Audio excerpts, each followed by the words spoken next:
ওরা সাদা রঙের ক্লে দিয়ে করে গোল্ডেন অ্যান্ড মেরুন কালার দিয়ে কালার করছিল, কিন্তু আমার কাছে তো অত কালার ছিল না, তাই আমি একদম ডিরেক্ট খয়েরি কালারের ক্লে দিয়ে বিনাটা বানিয়ে ফেললাম। বিনাটা লাস্টের দিকে ফিনিশিং দিতে আমার একটু প্রবলেম হয়ে গেছিলো, কারণ কি ক্লেগুলো না একবার যদি লেগে যায় আর সরে না, তো ওখানটা দেখো একদম উপরটাতে আমার একটু কেমন যেন লাগছিল। তো ঠিক আছে, চলে যাবে, কোনো ব্যাপার না। তারপর এবার আমার বই আর হাঁসটা বিনাটা হয়ে যাওয়ার পর এবার আমি একটা ফুল বানাবো। তো ইয়েলো ক্লে দিয়ে ফুলটা বানিয়ে আমি মাঝখানটাতে পিঙ্ক কালার দিয়ে একটা পুঁতি সেট করে দিয়েছিলাম। আর এই যে আমার স্লেটটা দেখো কোথায় কিভাবে বসাবো সেটা আমি একবার দেখে নিচ্ছিলাম। এরপর যে আমি রেড কালার করে রেখেছিলাম তার উপরে এবার কলকাটা আমি বানাবো।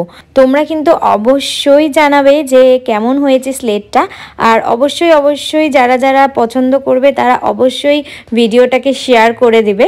আর এই যে দেখো আমার কলকাটাও কমপ্লিট হয়ে গেছে। এবার তোমরা বলো যে কলকাটা কেমন হয়েছে। এরপরে যে আমি লেসটা কিনে নিয়ে এসেছিলাম সেটা আমি ডেনড্রাইট দিয়ে লাগিয়েছি। ফেবিকুইক নিয়ে এসেছিলাম, ফেবিকল কিছুই লাগছিল না। পরে আমি ডেনড্রাইট ছোট ছোট ডেনড্রাইটগুলো কিনে নিয়ে এসে এটাকেও সেট করেছি লেসগুলোকে, আর এই যে আমি ক্লেগুলোকেও সেট করে দিচ্ছি। তো মোটামুটি আমার স্লেটের কাজ শেষ। আমি শুধু মাঝখানটা একটু পরিষ্কার করে সে তার উপরে লিখবো অরিত্রের হাতে খড়ি। আমাদের সূর্যর ভালো নাম হচ্ছে অরিত্র। আমি আবারও মেনশন করে দিচ্ছি বেঙ্গলি ব্লগার অনিমিতা, প্রপারলি নামটা জানি না, এটাই হয়তো। তো আমি সার্চ করে একবার দেখব যে এই নামেই আছে কিনা, আর ওর ব্লগটা দেখেই কিন্তু আমি এটা করেছি। তো অনিমিতা, তুমি যদি দেখে থাকো তাহলে অবশ্যই এই ব্লগটা বলো কেমন হয়েছে, তোমারটা দেখেই আমি বানিয়েছি। তো এই যে ডান হয়ে গেছে আমার স্লেটটা।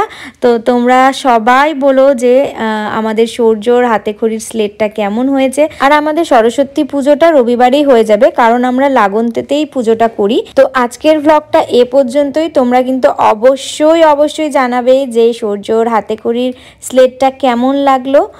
আর আমার নেক্সট ব্লগ আবার আসছে সরস্বতী পুজোর ব্লগ। তো আজকের জন্য এতটুকুই, দেখা হচ্ছে নেক্সট ব্লগে। চলো টাটা।